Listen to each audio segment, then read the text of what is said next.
All right, so I'll jump right into it since I know we have limited time. I'm Jeff Wittich. I'm from Ampere Computing. I've got Rich from Supermicro here with me today as well. And we're going to talk about delivering inference at scale. Eddie from ARM also was a part of this. So we're going to talk a little bit about first just what is it that inference looks like at scale. The first thing is that when we look at AI workloads, let's separate out training from inferencing. I think everyone here is probably very familiar with what we're talking about when it comes to training versus inference. But training is the process of creating the model, and inference is the process of running that model. And the requirements look very, very different between the two from a compute perspective. Training is a task that gets run across many, many hours, days, weeks, even months. A big batch application running across many, many, many nodes. And latency isn't incredibly important. What matters is the time that it takes to finish training the model. So you could put a training cluster virtually anywhere, train a model, and it's okay if it takes weeks, months. This is not on the millisecond scale. This is now on the hours or the days or the week scale. Obviously, you want to finish model training as fast as possible, but it's not a millisecond problem. Latency, though, is a millisecond problem, or inference. Inference is the act of running that model. So now once the model has been trained, now it's time to run the model. You might run this model millions of times a second. You are very sensitive to latency. It needs to be sitting reasonably close to the end user so that they get results back quickly. And because of this, the compute requirements end up looking very, very different. The way that data needs to come in, the way that it needs to be processed, and to some extent, the balance of different compute resources also needs to be different for inference versus training. So we don't view this as a one-size-fits-all solution where all AI solutions will look the same. We believe that training solutions will look different than inference solutions. Here's a good example. Oftentimes you're using GPUs to train models. And that makes a lot of sense. You can, as you've seen with some of the previous presentations, tie together thousands of GPUs, train the model, and you end up with results in a reasonably quick amount of time. But it's good for more of these offline tasks. It also can be extraordinarily expensive, although we accept the fact that training models typically is a reasonably expensive task. Inference, though, is much more cost sensitive because you're doing it so often and because it's directly tied to the services that need to generate revenue or save money. And inference needs to be real time and low latency. So in many cases, it's better to use the compute assets that are close to the user, and also the compute assets that are best suited for moving data in and out incredibly quickly. And CPUs are often the right approach for this because they're often the most economical approach, and they're often the lowest latency approach as well. The other piece to this that also matters is just as we look at the proliferation of AI around the world, we are facing a capacity crisis. There's a number of things that are happening here all at the same time. One, server life cycles are extending. Now they often exceed 5 years because as people are building out more and more AI-centric clusters, they're not refreshing their general purpose compute as quickly as possible. That compounds some of the efficiency challenges we have. The total amount of power consumed by data centers is increasing incredibly rapidly. This wasn't the case from, say, 2000 to, say, 2019. The amount of power consumed by data centers was reasonably stable. That's dramatically changed over the last couple of years, especially the last 18 months. And it's largely driven because of AI. We need to find the most efficient solution, especially if inference is going to be 85% of the compute cycles versus training. Inference is a key problem that we need to solve. Also, there are a lot of rack level power constraints today. Rich will talk a little bit about what they're doing to help solve some of these problems. But today, a lot of people are still using racks that are only 10 or 20 kilowatts, not 100 kilowatts or more. Just some other pieces of data. Today, just so that we see how real the problem is, 44% of all the global CO2 emissions do come directly from the generation of electricity and heat, and that's what we're concerned with when it comes to what's happening with AI and data centers. It's generation of a lot of electricity and heat. Data centers were responsible for 2% of all global power consumption in 2022. You can see there projections from the IEA as to how much this could increase over the next couple of years. Hopefully this is pessimistic. Hopefully we deploy the right technologies and we don't double the amount of global power consumed by data centers over the next 2 to 3 years. But if we don't do anything, this could be the result. Also, we don't have more power in a lot of key locations. In fact, if you look in California, over the last 14 years, the amount of power has actually decreased by 6%. Now, this is because there's been a different balance of power. There's more renewable power. That's good. But the amount of total power is not going up in most of the key areas where data centers are being deployed today, and where they need to be deployed because it's where the users are and it's where the network connections are. And some of the key challenges are that if we keep looking at things in the legacy historical way, the problem is that we will end up with runaway power consumption when we apply this to things like inference. So we need to look differently at the design criteria instead of just looking at small metrics like performance per core or performance per watt, which might have been how we were looking at things in the data center with general purpose compute. We need to take a much more holistic approach to this. Look at performance per rack, look at the total AI solutions, look at the total TCO at an even bigger scale, not even at the node scale, maybe not even at the rack scale, but at the data center scale.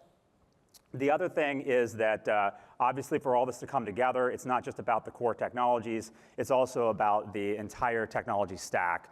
Just as an example, what we're doing at Ampere is we've built a software library that allows one to seamlessly use any of the, any hardware technology, Ampere CPUs, seamlessly run the frameworks that are most common today, PyTorch, TensorFlow, Onyx, and also seamlessly benefit from the optimizations that are in the software library without needing to do any extra work. So I think it's key that we simplify these solutions, that it's easy for people to have choice so that people are compelled to explore other options beyond what they may have been using historically. Just an example of the types of solutions from the ARM ecosystem today and how they are able to deliver amazing inference results. Here's tokens per dollar. This is Oracle Cloud. They're A1 instances that use the Ampere processors. And then there's AWS using Graviton 3, both ARM-based processors. You can see they're very significant leads in terms of tokens per dollar. Obviously an area that we can dig into a lot more, but a good example that proves out that a CPU-based approach is often the most economical approach to delivering inference at scale. At Ampere, we have contributed back a number of different solutions that can help you get started. We have our current Ampere 1 family. There's a Mount Mitchell platform that's been contributed back. You can see the link there to the hardware spec. And then our previous generation, the Ampere Ultra family, we contributed back the designs there as well. We've contributed not just the hardware specifications, but we've also built out OpenBMC and EDK2 firmware, so you actually have the whole package available if you want to go and build some of your own solutions based on this technology. The other thing is that it's not just about what Ampere is doing or what Supermicro is doing or one or two of us. It's about the entire ecosystem and pulling everyone together. We have a 30-member AI Platform Alliance. Supermicro is a member. We have members that are spanning everything from AI accelerator companies, ISVs, who are building out software solutions, as well as system integrators, OEMs, ODMs, that are building full hardware solutions. There's a marketplace available right now where these solutions are available. All the solutions involve multiple technology components from multiple providers. And the intent here is to create an easy-to-deploy set of solutions for whatever your problem might be. It could be something like a AI video solution. This is an example of one of the solutions from NetInt with a Supermicro server and an Ampere CPU. Something like running Whisper for, say, video transcoding. This solution is exceptional for that. And you can find solutions like this on the marketplace. Another example of one of the solutions that we put together is the work that we've done at Ampere with Qualcomm. This also uses Supermicro servers. This is an example where using their Qualcomm Cloud AI 100 accelerators with Ampere CPUs, you can tackle very large LLMs.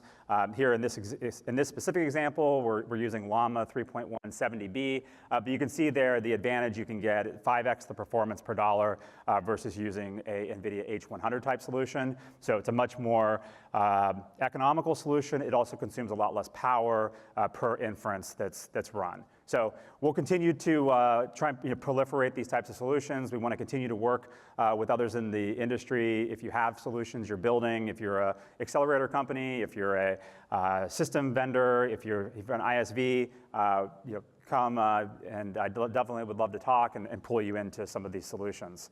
With that, I will hand it over to Rich to talk a little bit about what Supermicro is doing. Thank you. Thank you. Mic's on? Yes? Great. I wanted to talk a little bit about inferencing, because inferencing is where you get the value out of AI. It's where you get something usable. And often is the case that the user may not know exactly what they're asking for. So inferencing has to try several times to get what they're after. And so it's an important local node or an arm's length type transaction. You want your inferencing operating very fast and very close to you so you can be efficient. And there's no question that Ampere and Supermicro have been working both in OCP in the working groups as well as directly on a bunch of collaborations and a bunch of roadmap integration on how we can make it easier for our shared customers. And just one example of one product, they're pulling TCO models right now on the TCO of inferencing with this particular board, and it's amazing. In 1,000 square centimeters, you're getting 192 cores. You're getting an incredible density of cores per centimeter. You're getting a very low 860 watts. That's working out to 4.5 watts a core. And that's just an amazing power savings. And I'm not talking about just the chip. I'm talking about the entire system consuming a lot less power than others out there. And so I wanted to suggest that there's incredible opportunity working with ARM and Ampere on all of this, and it does not happen in a seesaw action. It is a complete constellation of partners involved in bringing these solutions to market. I believe we have another slide here. This is the Mega DC Super Server. I will not bore you with the stats. I will not read this to you, but I would suggest go check it out. If you are looking for high power efficiency at inference on-site, on-prem, this is an incredible product. It gives you all the manageability with the AST 2600. It gives you the TPM 2.0. It's got the security. It's just an incredible product, and we're getting a lot of interest and demand in it. Again, I know we're pressed for time. I would highly suggest you check these products out. I'll give you another moment here to snap it. And the 111, I want to talk about this because this holds particular promise for something that I'm working on in another part of OCP, which is immersion. This particular form factor, one rack unit, at very short height on the motherboard, gives them the opportunity of going into very high density immersion cooling opportunities. Now, those are not announced products, but those are solutions that are being worked on downstream of us in the solution integration areas. Something we hold near and dear to our hearts. We think it's all about flexibility. We've always been about flexibility with our motherboards, with our products, with our rack scale solutions, and this is just an incredible density that gives people new opportunities and new solutions. All of this does not happen unless you can tie this together and manage it. As Jeff was showing, there's not a single server up there. There's racks of servers. Even for inferencing, there's going to be racks of servers, depending on how complex the model is and how dense the requests are. So it takes integrated system management. We have been doing this for decades, just managing the systems, just out-of-band management of the code, out-of-band management of the drivers, everything that you need to give you a platform that's unnoticeable, ideally. And I did want to talk a little bit about where we're at with cooling. We have offered a new product that may hold promise for AI, and it's getting some pickup right now, which is the Supermicro cooling tower, the ability to create a facility loop in months, not years, at your site. And we have that cooling tower, and that's working in conjunction with CDUs in rack scale deployments. So this is not necessarily for the onesie-twosie inferencing, but if you have very large inferencing needs, we are working on one right now. multi-million-dollar deployment, and it may in fact need cooling towers and liquid cooling to pull off what they're after. What is a cooling tower? That cooling tower there is about 5 meters by 5 meters by 5 meters, roughly. It's a big thing. We're not going to drag that to the trade show, but it gives you an idea of how important it is to get facility, water supply, and that loop going to cool the AI. Almost always required for the training of AI, not necessarily, depending on the scale of the deployment, might be required for inferencing. It's still up in the air. It's too early to call that. But we do offer that integrated solution, and we can deliver that solution in record time for our shared customers. Obviously, we already do rack scale deployment, have done that for over a decade for our top customers. We're now seeing that our mid-scale customers are ordering at rack scale, and rack scale is ordering whole racks at a time, not single servers. And those are kitted racks that are designed to work together like Legos. And it's an incredible unit. I would go talk to Nathan, go to the booth, check it out.